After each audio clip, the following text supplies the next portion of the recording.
still praying. I know I said I would I'll keep everybody updated with what's happening. I know right now we're waiting.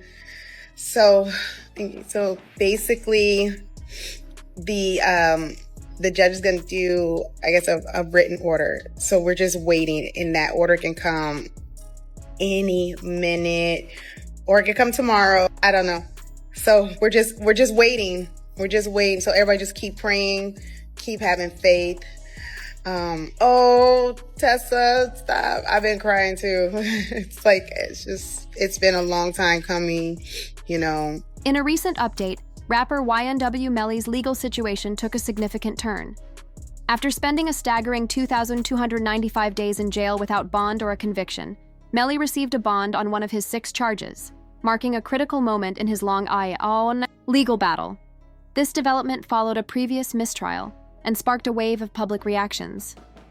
Melly's mother, visibly emotional, addressed the situation on Instagram Live, sharing her frustration and highlighting the injustice her son had faced.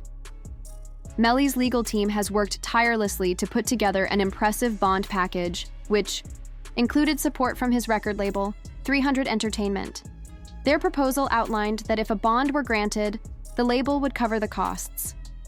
To ensure Melly's compliance, his team suggested strict conditions: house arrest, an ankle monitor, and 24/7 security to keep close tabs on him. These conditions were seen as part of a broader strategy to prove that Melly would not pose a threat if released. In court, the scene was tense as Melly, whose real name is Jamel Demons, appeared before the judge. The court proceedings began, with the judge addressing him directly, asking if he could hear them. As his legal team presented their case, they made it clear that they were not just advocating for a bond, but also fighting for Melly's basic rights. His mother, in particular, spoke out about the inhumane treatment her son had endured while incarcerated, arguing that his treatment violated his human rights. This bond package, along with the support from 300 Entertainment, has drawn the attention of many in the music industry. Several fellow artists have expressed optimism, with one even stating, "That boy Melly coming home. I feel it." For the first time in a long while, it seems that Melly's release could be within reach, thanks to the efforts of his legal team and the backing of his community. Here, and you can try them together. It is to the benefit of the state to try them together. It's just more efficient. You don't have to do things again and again. Do it all at once. And also, you get a better chance of having them incriminate each other during the trial. It benefits the defense to sever it. That way they can point the finger at each other and get away with it. So this is what's going on. But I don't think it should be automatically severed because the state is seeking a penalty for Melly, because it's only the penalty phase of the trial that would be different, not the guilt phase. The guilt phase is the same. They're both capital crimes. You're seeking the penalty on one, not the other, but that goes into the second part of the trial, the penalty phase, only if Melly is found. To prove YNW Melly isn't a flight risk, his legal team presented GPS evidence from his iPhone, which was with him the entire night of the alleged crime. The data showed him sprinting down the street and hiding in a bush, suggesting he wasn't involved. He had also mentioned someone following him and was unsure about his friend's whereabouts. To support the drive-by theory, the defense highlighted that no firearm was found at the scene, implying the shooter likely fled with it. In a twist, prosecutors filed new paperwork to have Melly and his best friend, YNW Bortlen, tried together at the next trial. This move could drastically change the case for Melly, and not in his favor. Those were his lives. Cortland Henry shows up at Memorial Hospital, Miramar, and you don't see him sitting there, but where you will see him sitting is in the driver's seat of a car with 2 bodies, car riddled with. And when he shows up with a change of clothing, change of shirt, powder residue on his hands, evidencing that he had discharged a firearm. And he lies. He lies about where the incident occurred. He lies about how it occurred. And he lies about not having a phone. I think it was Miss Bradley herself who said everybody has a phone in his pocket, not Cortland. It's only logical. If YNW Bortlen knows he didn't pull the trigger, the pressure of facing life behind bars could eventually push him to turn on YNW Melly to save himself. That possibility has become a critical piece of the prosecution's strategy, but interestingly, Melly's defense team had already leveraged that tension during the first trial. Knowing Bortlen wasn't seated beside Melly in court, the defense redirected the focus onto him. They painted him as the one with something to hide.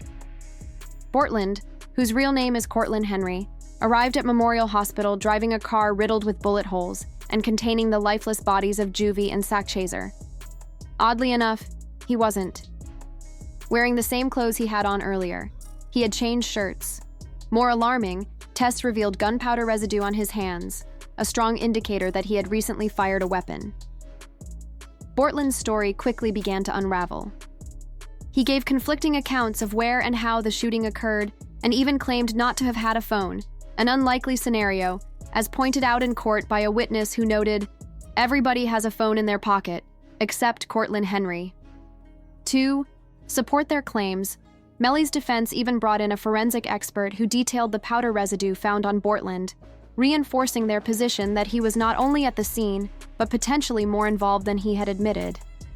In a case built on conflicting stories and missing pieces, the defense aimed to make one thing clear: the lies didn't start with Melly. Saw Melly's statement, just saying how he's been hurt, how he's scared for his life. As a mother, how did that make you feel? It's heartbreaking. It made me feel completely helpless. Broward Sheriff's Office definitely needs to be investigated. I mean, they are making up their own rules. We've tried to go to court about this situation. The judge really doesn't have any jurisdiction when it comes to the jail, because we actually had a hearing about the mistreatment of him, and the jail they make their own rules. And I don't think that's fair, because I know that they need to. YNW Bortlen wasn't silent after feeling the weight of blame shifting in his direction. On the same day YNW Melly's mistrial was declared, Bortlen posted a cryptic message on Twitter that raised eyebrows. "Mind games don't work on people like me," capped with a handshake emoji, almost as if hinting at a silent agreement or strategic move. The timing spoke volumes, but the pressure on Melly didn't stop there. Prosecutors are now turning to another key figure, Melly's ex-girlfriend, Mariah Hamilton. After missing court during Melly's first trial in 2023, Hamilton was recently arrested by U.S. Border Patrol at Miami International Airport after returning from an international flight. With no prior criminal record, she was booked into Broward County Jail. Records revealed she had been ordered to testify and failed to appear. After her release, she posted on Facebook, thanking her support system and cryptically referencing God's eye plan. But behind that message was a deal made in court: testify against Melly and walk free. She accepted. That decision could be catastrophic for Melly. Investigators reportedly uncovered troubling messages in Mariah's iCloud account, suggesting Melly pressured her not to testify, allegedly crossing the line into witness tampering. Once that's confirmed, it wouldn't matter whether he pulled the trigger in the original case. Just the tampering charge alone could seal his fate. Prosecutors have now filed 6 new charges against Melly and 2 others, including tampering, with a witness, criminal conspiracy, and unlawful use of communication devices, some of which carry potential life sentences. Importantly, these are separate from the double homicide case but carry just as much legal weight. Because of the tampering allegations, Melly has also been stripped of phone privileges while in jail.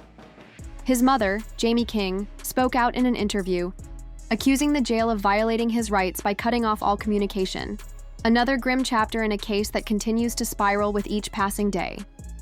The part where he's saying that someone just shut the car up and was trying to shoot him. So I asked him if he was okay, where he was, and he's like, "There's a car coming behind him, like fighting." He was like, "There's some," yeah. He's like, "Yeah, there's some. I think they're still out here or something." So I'm like, "Are you okay?" He's like, "I'm okay." I said, "Well, where are Sack and Juvie?" And he said, "I don't know if they're in the car. I think they're..." If it's true that YNW Melly used a jail phone to interfere with a witness, it's no surprise authorities cut off his access. That kind of restriction doesn't happen on a whim, especially in a system where wrongful punishment could lead to multi-million-dollar lawsuits.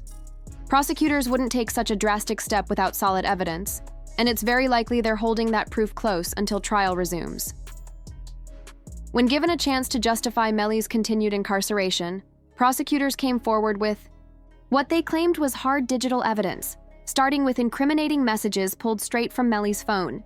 In a conversation with the PC Gambino account just hours after the crime, Melly allegedly responded, "I did that later." Another message simply read, "Shh," suggesting an effort to stay silent about what happened. Also found on Melly's phone was a saved video from a Facebook live stream, reportedly filmed just 6 hours after the killings. In it, Melly and Bortlen appear upbeat and unaffected, displaying no visible signs of grief for the deaths of their close friends. Juvie and Sackchaser. The tone of the video sparked public outrage, as their behavior contradicted the emotional weight of what had just occurred. Then came a bombshell from an unlikely source, a former associate from the streets, tied to O-Block.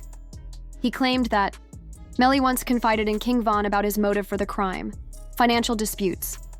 According to the source, Melly hinted that his friends were trying to extort him, and he didn't want to share money or success with the rest of the YNW crew. Though Melly didn't say it outright, the implication was chilling, and the fact that this confession was supposedly made to someone as respected as Vaughn gives it weight. This leaked conversation, along with the text messages, jail phone restrictions, and behavioral evidence, could form a powerful case. But the question remains, is this enough for a life sentence? Or will Melly's defense team dismantle the narrative piece by piece and secure his release? The courtroom will decide. But one thing's certain, this trial is no longer just about what happened that night. It's about what's been said, hidden, and revealed ever since.